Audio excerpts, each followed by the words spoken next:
दोस्तों, मैं आपको आज एक ऐसी कहानी सुनाने जा रही हूँ जो मेरे दिल के बहुत करीब है। इस कहानी को ध्यान से सुनिए क्योंकि इसमें जीवन के कई अनछुए पहलू छिपे हुए हैं। मेरा नाम अनुष्का है और मैं 28 वर्ष की हूँ। पिछले 6 साल से मैं अकेली हूँ क्योंकि एक दुर्घटना में मेरे पति राहुल हमेशा के लिए मुझे छोड़कर चले गए। मेरे पास 2 प्यारे बच्चे हैं, आदित्य और आरती, जो जुड़वां हैं और अभी महज 5 साल के हैं। मेरे पति राहुल के जाने के बाद मैं उसी फ्लैट में रही जिसे हमने शादी के बाद किराए पर लिया था। वो छोटा सा फ्लैट हमारे सपनों का घर था, लेकिन उसका किराया इतना ज्यादा था कि मेरे लिए अकेले उसे चलाना मुश्किल होता जा रहा था। राहुल ने कुछ बचत की थी और बीमा की रकम भी मिली थी, जिससे मैंने कुछ समय तक अपना और बच्चों का गुजारा किया। लेकिन धीरे धीरे वो पैसे कम होने लगे और मुझे चिंता सताने लगी। मैंने कभी नौकरी नहीं की थी क्योंकि राहुल हमेशा कहता था कि वह कमा लेगा और मैं बच्चों की देखभाल करूं। अब क्या करूं? ये सवाल मेरे दिमाग में हर रात घूमता रहता। नौकरी करने का विचार आया, लेकिन बच्चों को छोड़कर जाने का मन नहीं करता था। वे अभी बहुत छोटे थे और उन्हें मेरी जरूरत थी। मेरे सामने एक ही विकल्प बचा था, अपने मायके लौट जाना। हालांकि मेरे माता पिता से मेरे रिश्ते कभी बहुत अच्छे नहीं रहे। उनका मानना था कि मैंने अपनी मर्जी से शादी की थी, तो अब मुझे अपने फैसलों के परिणाम भी खुद ही भुगतने चाहिए। लेकिन मेरे छोटे भाई विशाल ने हमेशा मेरा साथ दिया था। वह मुझसे 3 साल छोटा है और अब तक वो कुंवारा है। उसकी छोटी सी नौकरी है, जिससे वह अपना खर्च तो चला लेता है, लेकिन शादी जैसे बड़े कदम के लिए अभी उसके पास पर्याप्त पैसे नहीं हैं। जब मैंने अपने माता पिता से बात की, तो वे तुरंत राजी नहीं हुए। मेरी माँ ने कहा, बेटी, तूने हमारी बात न मानकर इस लड़के से शादी की थी। अब तू और तेरे बच्चे हमारे ऊपर बोझ बन जाओगे। लेकिन विशाल के समझाने पर उन्होंने अंततः हाँ कर दी और इस तरह मैं अपने दोनों बच्चों के साथ अपने पुराने घर लौट आई। घर आना आसान था, लेकिन यहाँ रहना नहीं। मेरे माता पिता अब बूढ़े हो चुके थे और उनकी सोच पुरानी थी। हर छोटी बात पर उनका गुस्सा फूट पड़ता था, कभी बच्चों के शोर पर, कभी खाना बनाने के तरीके पर, या फिर मेरे कपड़े पहनने के ढंग पर। अनुष्का, तू अभागिन है। तेरी वजह से ही तेरा पति तुझे छोड़ गया। ऐसी बातें सुनकर मेरा दिल टूट जाता था। मैं रात में अकेले में रोती थी ताकि बच्चे न देख सकें। इन सब परिस्थितियों में मेरा विशाल भाई ही एकमात्र ऐसा व्यक्ति था जो मेरे साथ खड़ा रहा।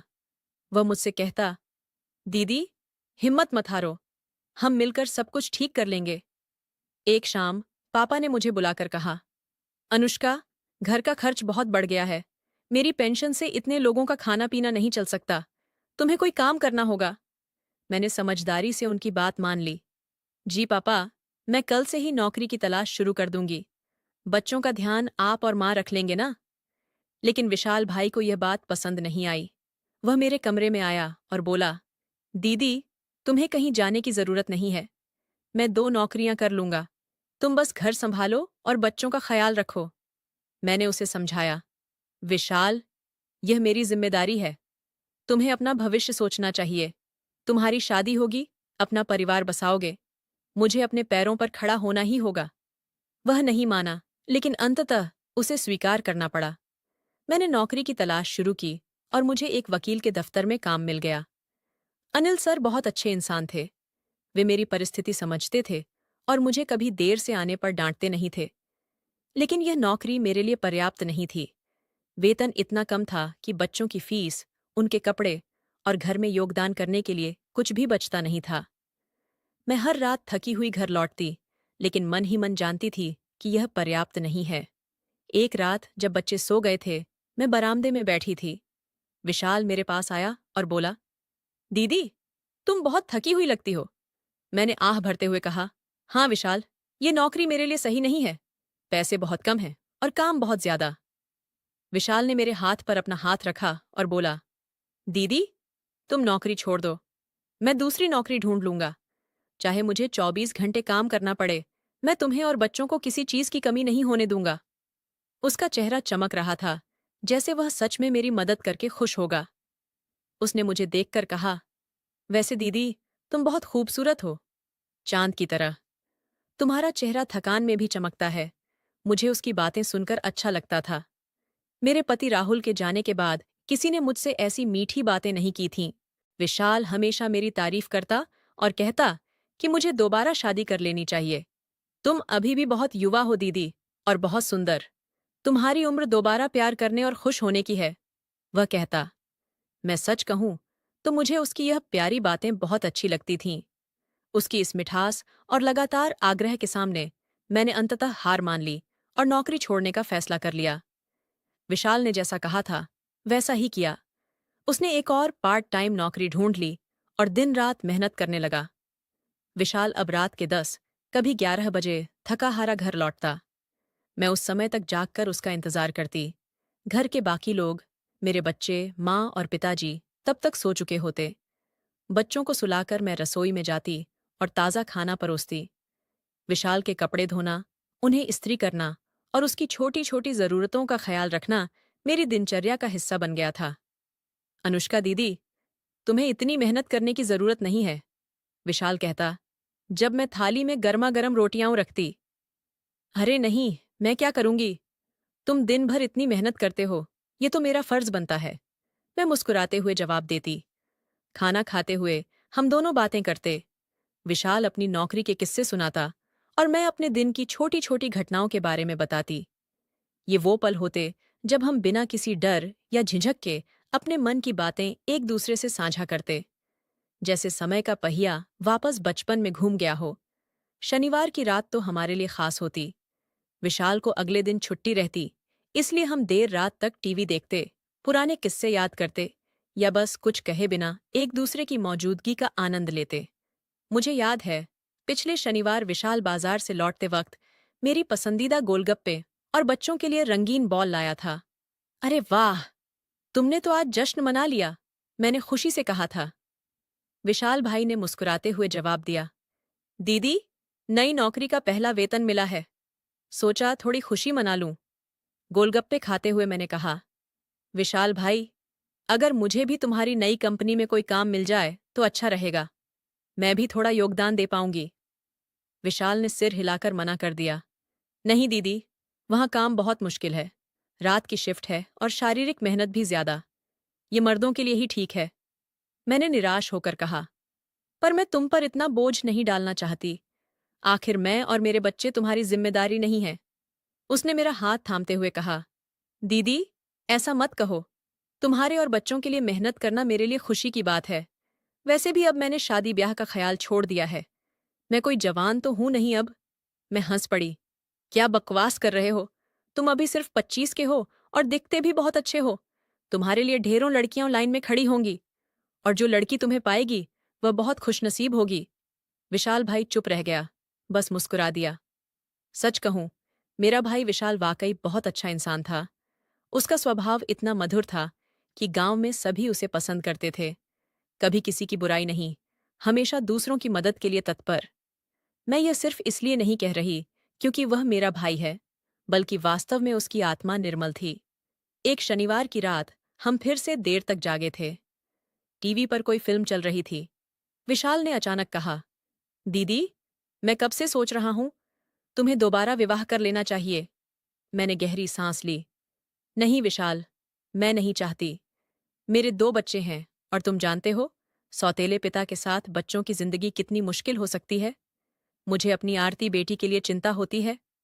विशाल भाई ने थोड़ी देर चुप रहकर कहा, दीदी, मैं कुछ कहना चाहता हूं, लेकिन प्लीज बुरा मत मानना या गलत मत समझना। मैंने उसके कंधे पर हाथ रखा। हम भाई बहन हैं विशाल, हमारे बीच ऐसी कौन सी बात है जिसमें गलतफहमी हो सकती है? कहो, उसने हिचकते हुए कहा। सच कहूं दीदी, मैं नहीं चाहता कि तुम दोबारा शादी करो। मैं चौंक गई। क्यों विशाल, ऐसा क्यों? इससे तो तुम्हारे कंधों से मेरी और बच्चों की जिम्मेदारी हट जाएगी। नहीं दीदी, उसने मुझे देखते हुए कहा, मुझे यह जिम्मेदारी अच्छी लगती है। तुम और बच्चे घर में हो तो घर जीवंत लगता है। हमें बचपन से ही एक दूसरे की आदत रही है। तुम्हें याद है, जब हम दोनों मिलकर गांव के पिछवाड़े वाले तालाब में नहाने जाते थे? मुझे अच्छा लगा यह जानकर कि विशाल मुझे अपने साथ रखना चाहता है। माँ पिताजी हमेशा मुझे दूसरी शादी के लिए प्रेरित करते रहते थे, लेकिन विशाल भाई चाहता था कि मैं यहीं रहूं, उसके साथ। त्योहारों पर विशाल मेरे और बच्चों के लिए नए कपड़े लाता। दिवाली पर तो उसने अपनी पूरी तनख्वाह हम पर खर्च कर दी थी। बच्चों के लिए खिलौने, मेरे लिए साड़ी और घर के लिए नए पर्दे। विशाल, कुछ पैसे अपने लिए भी बचा लो, मैंने उसे समझाया। तुम्हारी शादी के लिए कुछ तो बचत करो। वह मुस्कुराया। दीदी, मैंने कहा ना, शादी का ख्याल छोड़ दिया है। हम दोनों ऐसे ही रहेंगे। न तुम शादी करोगी न मैं हंस दी और बात टाल दी। लेकिन जब कभी मैं उसके कमरे की सफाई करती तो कुछ चीजें नोटिस करती जो मुझे अजीब लगती। उसके बिस्तर पर दाग, उसके मोबाइल में छिपे हुए वीडियो। मैं समझती थी कि 25 साल का कुंवारा जवान युवक है, ये सब स्वाभाविक है। लेकिन इन चीजों को देखकर मुझे अपने पति राहुल की यादें ताज़ा हो जातीं। वे अंतरंग पल जिनसे मैं 6 सालों से वंचित थी। मैं खुद को रोक नहीं पाती और कभी कभी घंटों अपने कमरे में बंद होकर वो वीडियो देखती रहती। एक रात जब हम दोनों देर तक जागे थे, टीवी पर एक फिल्म चल रही थी जिसमें कुछ रोमांटिक दृश्य थे। मेरा ध्यान उन पर टिका हुआ था और मुझे पता नहीं क्यों एक अजीब सी गर्माहट महसूस हो रही थी। मैंने खुद को संभाला और ऐसा दिखाया जैसे मुझे कुछ समझ नहीं आया। मैं सोने जा रही हूं विशाल। तुम्हें भी सो जाना चाहिए, कल जल्दी उठना है। विशाल ने मुस्कुराते हुए कहा। ठीक है दीदी, तुम जाओ, मैं बस थोड़ी देर और फिल्म देखकर आता हूं। मैं अपने कमरे की ओर बढ़ गई, लेकिन मेरे मन में कुछ विचित्र से विचार घुमड़ रहे थे। मुझे नींद नहीं आ रही थी। बिस्तर पर करवटें बदलते हुए मैंने मोबाइल उठाया और स्क्रॉल करने लगी।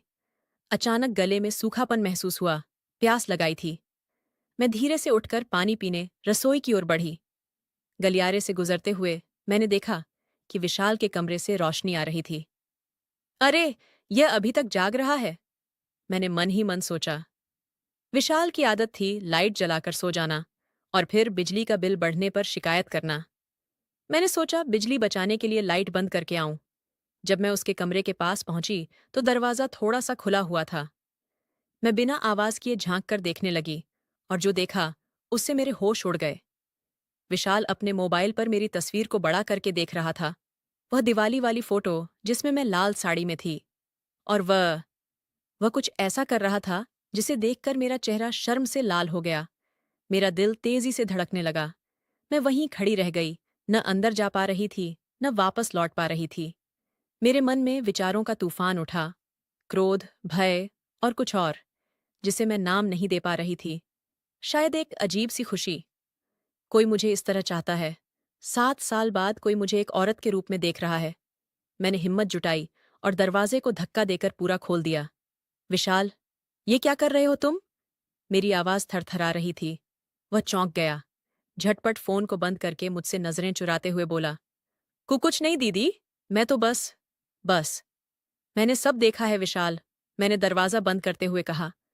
तुम मेरी तस्वीरें क्यों देख रहे थे? वह भी इस तरह? वह चुप रहा, सिर झुकाए। मेरे दिमाग में अजीब विचार घूम रहे थे। मैं भी नहीं समझ पा रही थी कि मैं क्यों उसके करीब जा रही थी।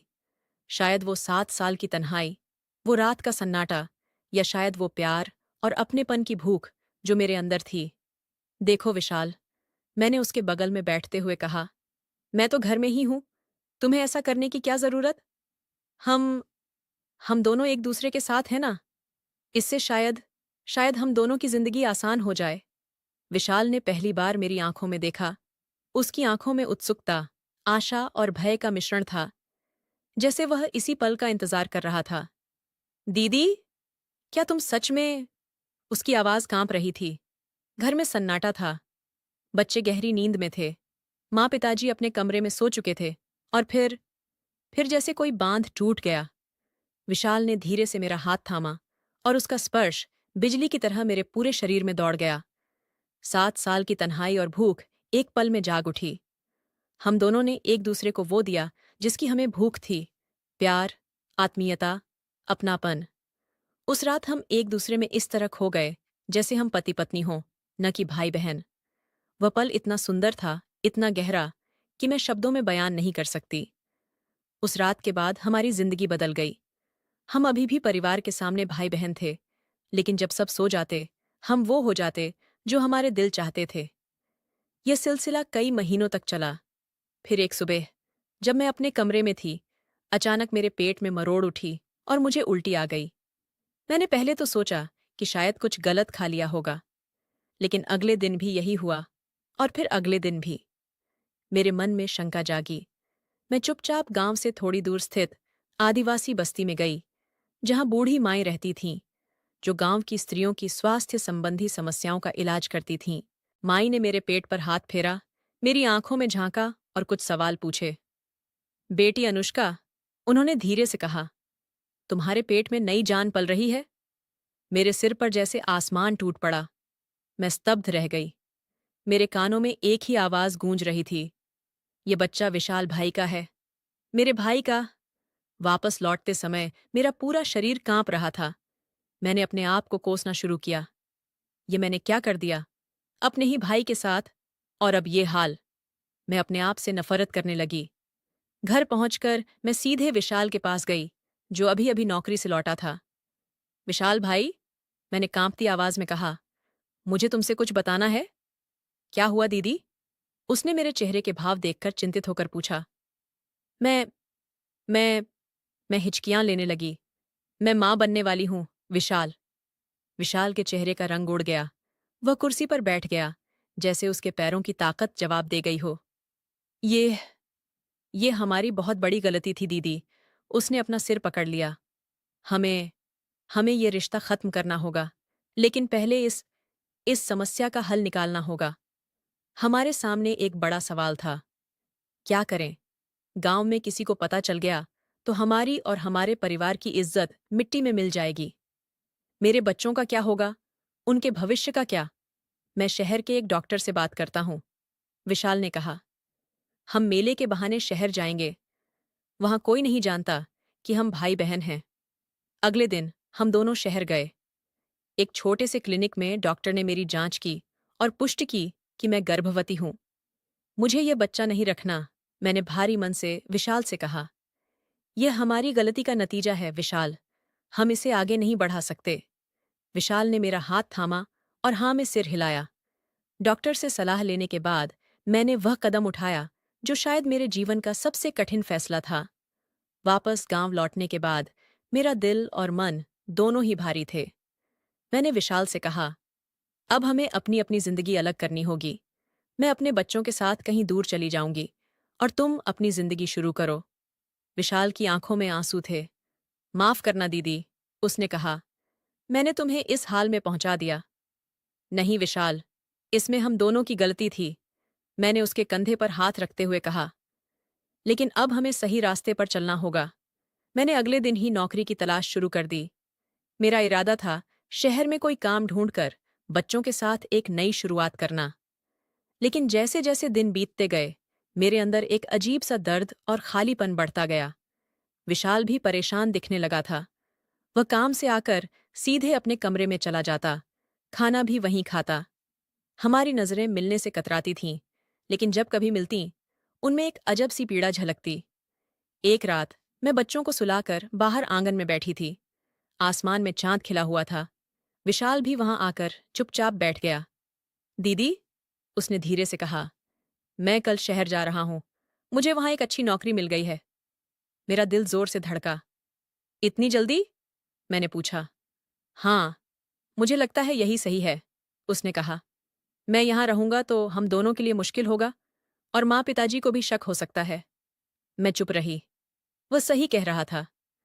हमारे रिश्ते का रहस्य अगर कभी खुला तो न सिर्फ हमारी बल्कि पूरे परिवार की बदनामी होगी। फिर अचानक विशाल ने मेरा हाथ पकड़ लिया। दीदी, मैं तुमसे कुछ पूछना चाहता हूं। उसकी आवाज में एक अजीब सी उत्तेजना थी। क्या? मैंने धीरे से पूछा। तुम मेरे साथ चलोगी? तुम और बच्चे, हम सब एक साथ शहर चले जाए। वहां कोई हमें नहीं जानता। हम हम पति पत्नी बनकर रह सकते हैं।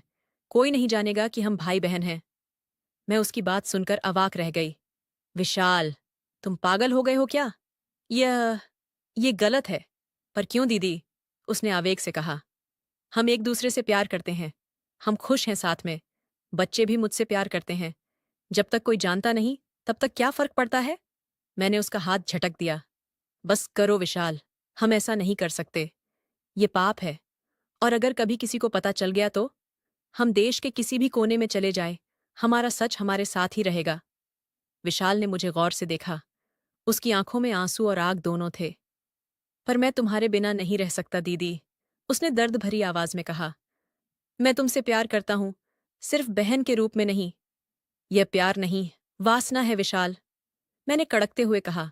हालांकि मैं जानती थी कि यह सिर्फ वासना नहीं थी, हमारे बीच कुछ और गहरा था, लेकिन उसे नाम देना पाप था।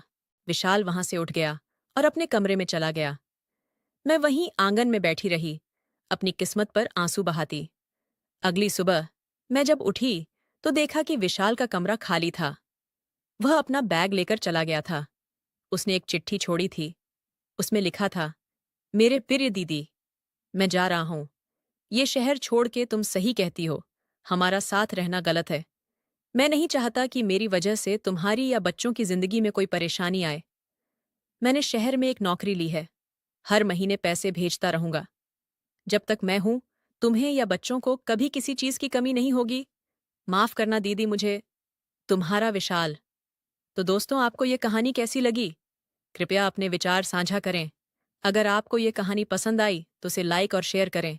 ऐसी ही और कहानियों के लिए हमारे चैनल को सब्सक्राइब करें और बेल आइकन दबाना न भूलें।